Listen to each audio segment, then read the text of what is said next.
Hi, I'm Tom Sweeney. Imagine tackling any plumbing project, from fixing a toilet, to installing a kitchen faucet, to roughing in a whole laundry without worrying about a single leak. Well, this video is designed to enable you to do just that, anytime or any place. We've recruited club member and master plumber Joe Robillard to share the secrets of his trade. No doubt you've already read about and seen photos of some of Joe's techniques in American How To, or Club's magazine. But with this video, you'll actually get to look over his shoulder while he demonstrates his methods. You know, I've been plumbing for about 25 years, and like many of you, I've repaired or installed just about every type of plumbing fixture or fitting. But I've never spent a day with Joe without learning at least a few new tricks. See for yourself. Let's join Joe. Hey Joe, good to see you. Glad to see you, Tom. Say, I know you're a busy guy. Thanks for taking time out to do this video with us. Glad to be here to help you out. Great. So Joe, how long have you been in plumbing? I've been in plumbing business for 25 years. I've been a master plumber for 15, and I've been in business for 12. Well, you have to learn a lot to become a master plumber, and we're not going to teach you that in this video, but we will teach you how to make plumbing joints that don't leak. You know, that's really the core of any plumbing job, I guess. Definitely. We're going to teach people how to do compression fittings, the kind of fittings you might have under your sink or under your toilet. Threaded fittings, for instance, installing a shower arm under your shower. Solvent welding pipes for waste lines or vent lines. Could be PVC pipes or ABS pipes. Mechanical fittings, using things like mission couplings to join dissimilar materials. And last but not least, soldered fittings, all those sweated fittings that you have in your walls. Well, we could have done this video in someone's bathroom, but I think you'd understand it would be hard for you to see what was going on.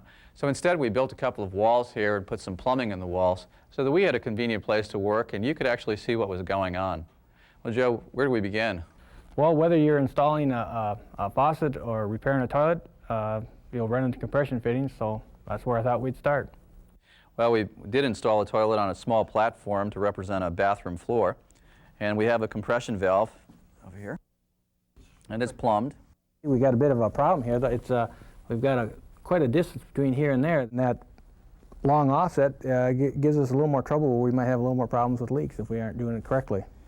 You know, when I see an offset like this, I often see one of these flexible connectors used. What do you think of these? They're simple as hooking up a garden hose, but a lot of people don't necessarily like the way they look. I suspect people use these because they don't know how to bend these. Can you show us how to do it? Sure can. Great. First thing I'm going to do is I'm going to have to size my tube, make sure it's the right length. And I'm going to start in here, and I set it on the floor, and I see that it's too long. So at this point, I'm going to have to cut it so it will fit in there, and that'd be my starting point. Great. Let's do it. Okay. Oh, you know, Joe, I never have trouble cutting large diameter copper pipe, but on these small tubes, sometimes I collapse the tube. Well, one of the problems you're going to have is that this is soft copper, and it's relatively fragile. So when you're cutting this, you have to cut it at a slow rate so you don't crush the pipe. One of the things that I want to check is make sure that my cutting wheel's in good shape, and that wheel's looking real good.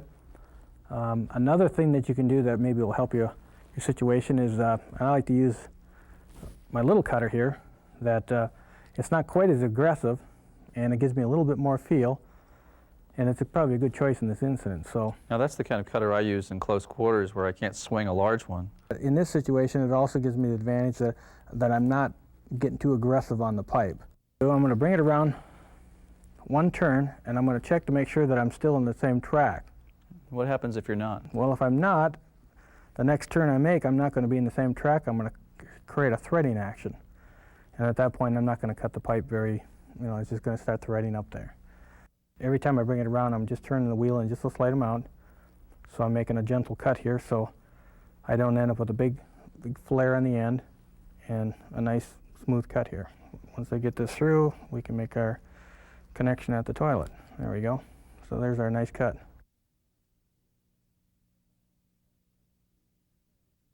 First thing I'm going to do, Tom, is I'm going to slip this nut on here, and then I'm going to use the spring bender to assist me in my bend so I don't get any flat spots in the tubing.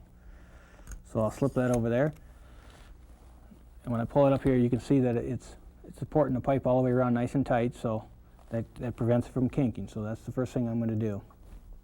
And then at this point, I'm going to install it on the toilet. So you actually bend it with it right on the toilet?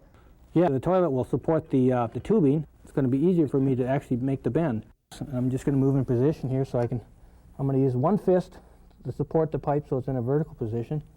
I'm going to take my left hand and then I'm just going to create my bend. And then at that point, I'm going to grab the other end of it and I'm going to bend it down just to the outside of this tubing here, or down to the valve here. Continue on just a minute, a little bit more of a bend there. Now I'm getting closer. So there it looks like I'm pretty much in line with the valve. And I just want to check, make sure that I'm vertical there. So now I think I'm pretty close to where I want to be. You look a little long though, Joe. Well, you're right. It's not going to fit in the valve, but I'm just trying to get this in position. So my next step is I'm just going to take this off, and then I'll actually get to see my bend. So the spring bender now is, it's going to be a little tougher to get off. It's got a little friction on it, but it'll slide off there. Now I can see my bend there. Now I'm going to place it back up on the supply.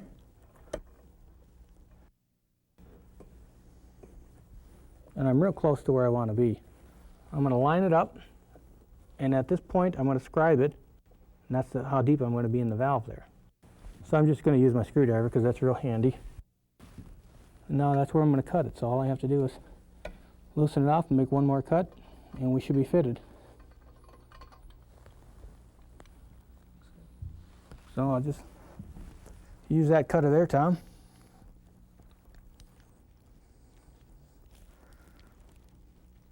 There again, I just want to make slow cuts on it. I'm checking so it's not tracking, and everything looks okay, and I'm just going to continue on cutting.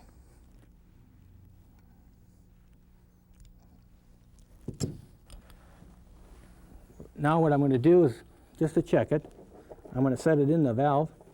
I'm going to spin it around and see if my flange lines up.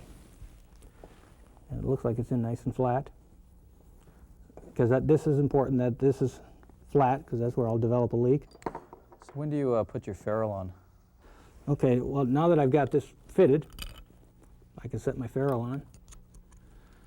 And then at this point, it's important that I want to lubricate the threads on the brass parts.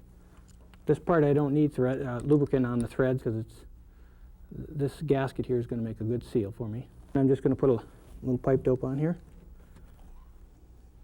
So you don't put any lubricant on the tube or on the ferrule itself? No, because the ferrule itself is actually going to make the seal. The pipe dope is only going to lubricate the nut so that it goes down smoothly. And there it's, this is just good. This isn't making my seal. This is more of a lubricant. I just want this nut, the thread on there nice and smoothly. So I'm going to set it back in and just hand tighten it, make sure that it's aligned correctly. Bring this into place. Line up real nicely there, so I'm just going to slip that nut on. And then make sure that everything's aligned, that I'm correct, that everything is where I want it to be. And at this point, I'm just going to tighten this upper nut, just to snug it down just a little bit here so it stays there, because this tube's going to want to turn as soon as I start tightening this. And then I've got the special little speed wrench that I use. This makes my job quick and easy. What's the difference between that and a regular open-end wrench that I would use? Well, the thing is, I can slip this on. It's already adjusted. All I have to do is just tighten it. If I want to loosen it, I can zip it right around. And it's designed specifically for this size nut, so it's a little quicker thing. Does that tool ratchet? Looks like it ratchets. You never have to take it off. Yeah, all we do is we just set it around the pipe. I just ratchet it. So now at this point, I don't want to over tighten it. So what I'm doing, I'm compressing the ferrule in here. So I just want to snug it down to where I think it's not going to leak. And we should be in good shape. We can turn on the water and test where we're at. Yep, we got a little tiny drip there. Okay. But we're not in trouble at this point because we didn't over tighten this. So at this point, I'm just going to go back to this. And I'm just going to give it a little snug until my leak stops.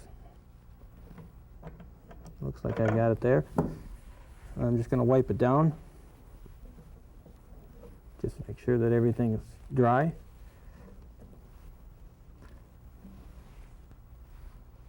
Looks good to me. Looks like we're holding now. We're nice and dry at the top, so looks like we've completed this job. Well, this is a fitting that uses a threaded nut, but the actual seal is made with a compression ring. Where do we go from here? Well, why don't we take a look at a connection that uses threads to make their seal.